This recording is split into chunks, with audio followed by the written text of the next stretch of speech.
তো বর্তমান সময়ে সবজির প্রচণ্ড দাম, এই কারণে আমাদের গ্রামের চাষা মানে কয়েকজনের ঘরের সবজি চুরি হচ্ছে, তাই আমরা সব ভাগ ভাগ করে জমির কাছে এসে পাহাড় দিচ্ছি। হ্যাঁ ঠিক আছে থাম তুই।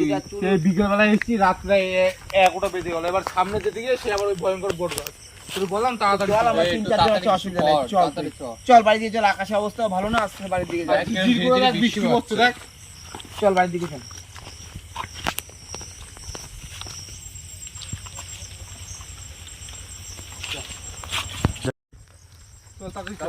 তো আমরা তাড়াতাড়ি বাড়ি যাই, এইখানে একটা ভয়ঙ্কর যে বট গাছটা রয়েছে, ওই বট গাছটা ভয় আমাদের মধ্যে অনেকে ভয় পাচ্ছে প্রচন্ড।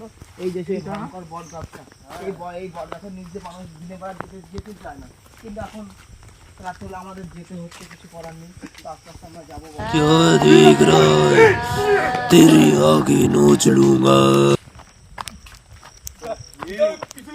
আমাদের পিছনে সে ভয়ঙ্কর যে ভূত, আমরা বলতে বলতে সেই বট গাছের আমরা যে বট গাছ পার করলাম, বট গাছের পাশ থেকে আমাদের পিছনে পড়েছে। ওই যে দেখা যাচ্ছে বট গাছে ওইখানে গিয়ে বসে রয়েছে।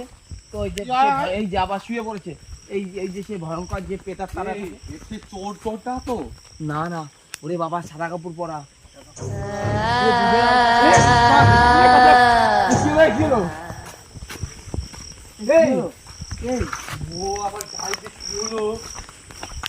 তো আমাদের মধ্যে একজন ওর গায়ে হাত দিতে গেছিল, ও ঝাড়া খেয়ে পড়ে গেল সেরকম মনে হলো, কিন্তু এখনো শুয়ে আছে, গায়ে একদম পরিষ্কার, মানুষের পায়ের মতো পুরো পাটা।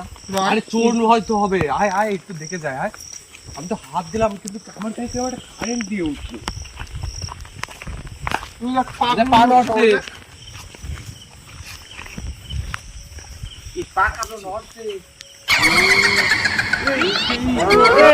দাঁড়া এইখানে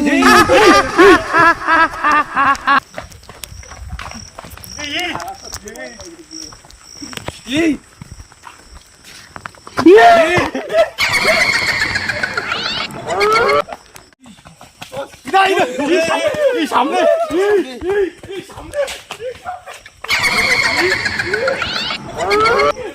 এখন আমাদের রাস্তাটা বন্ধ হয়ে গেছে,